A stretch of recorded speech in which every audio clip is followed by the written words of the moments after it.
हमारे पास सवाल है 10, 18 और 24 का लासा लघुत्तम समापवर्तक व महत्तम समापवर्तक। इंग्लिश में कहते हैं एलसीएम और हिंदी मासा को कहते हैं इंग्लिश में एचसीएम। तो सबसे पहले देखते हैं इसका एलसीएम निकालते हैं। गुणनखंड विधि है ना ये जो हम कर रहे हैं सवाल की भाग विधि है, गुणनखंड विधि है ना, और गुणनखंड विधि सरल भी है लासा निकालने के लिए।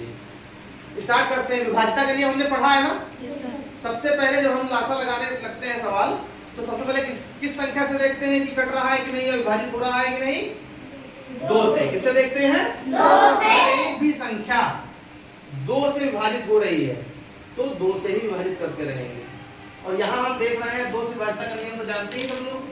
किसी भी संख्या के इकाई के स्थान पर 0, 2, 4, 6, 8 हो तो 0, 2, 4, 6, 8 रहती है तो वो संख्या हमारी 2 से विभाजित हो जाएगी। अब देखो यहाँ पे 10 में भी 0 है, यहाँ 8 है, यहाँ 4। इसका मतलब ये तीनों संख्याएं हमारी 2 से विभाजित हो रही है। तो 2 शुरू करें। 2 पंचे 2 नवा 12, 2 जन्म 2, 2 दूनी 4। अब यहाँ देखते हैं 2 से तब तक विभाजित करेंगे जब तक एक भी संख्या ऐसी रह जाएगी जो 2 से विभाजित हो रही है। भाई छोटा है ना ये सबसे। घर में छोटा बच्चा जब तक रहता है तो उसको चीज दे दी जाती है कि नहीं जाती। और वो बैठा रहेगा भूखा, हम लोग खा लेंगे। जब वो पेट भर के खा लेगा तब दूसरे का नंबर आएगा। क्यों? जब बेबो खा लेती है तब प्रियल का नंबर आता है और उसके बाद इनका नंबर आता है। इनकी बड़ी वाली उससे बड़ी वाली का सबसे बाद नंबर आता है। तो ऐसे ही 2 वाला जब तक छक नहीं जाएगा 2 को हम छोड़ेंगे नहीं। और यहाँ हम देख रहे हैं 5 से तो नहीं कट रहा, 9 भी नहीं कट रहा, लेकिन अभी यहाँ पे चीज बाकी है 12 हमारा 2 से विभाजित हो रहा है, इसलिए हम 2 से पहले अभी करेंगे। 5 नहीं कट रहा, 5 को ऐसे ही कर दो। 9 नहीं कट रहा, 9 को ऐसे ही लिख दो। 2 छंग 12। अभी भी ये देखो 2 का पेट भरा नहीं है, अभी 2 से करते रहेंगे क्योंकि 5 नहीं कट रहा, 9 नहीं कट रहा, लेकिन 6 2 से विभाजित हो रहा है। 2 तिहाई 6। अब बताओ क्या यहाँ पर कोई संख्या ऐसी बची है जो 2 से विभाजित हो रही है? किसी को दिख रही है? बोलो तो। नहीं है ना। अब जब पेट भर गया है 2 का तो इनसे जो बड़े वाले जो घर के सदस्य हैं 3, यहाँ नहीं लिखा गया है 3। अब 3 को देखते हैं क्या 3 के लायक कुछ है? तो 3 के लायक 5 नहीं है। 3 त्रिका 9 और 3 एकम 3। 2 संख्याएं ऐसी हैं जो 3 का पेट भर सकती है तो 3 की बात करेंगे हम। 5 नहीं कर रहा है तो 5 को छोड़ दो।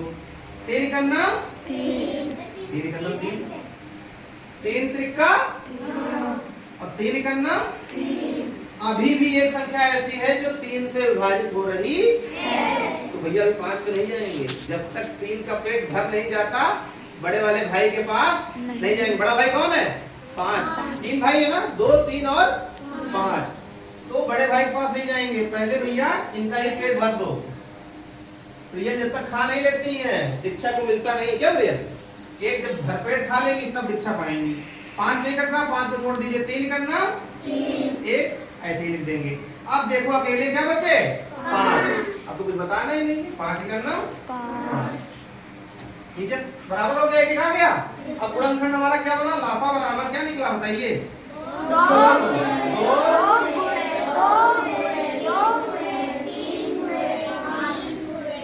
अब भैया इतना बड़ा गुणा कैसे होगा? इसके लिए क्या ट्रिक बताया हमने? 2 के जोड़े में बना लो। 2 दूनी 4, 3 दूनी 6, 3 बचे 15। फिर 2 का जोड़ा बना दो। ये अकेले था क्या? अकेले छोड़ दो। फिर 24। अब 24 गुणे 15 तो हम लोग कर ही लेंगे। 15 पहाड़ आता है, कोई दिक्कत नहीं। 15 चौको 60 का 0 वहां से 6, 15 दूनी 30 और 6 36। 360 हमारा लासा निकल आया। मजा आई?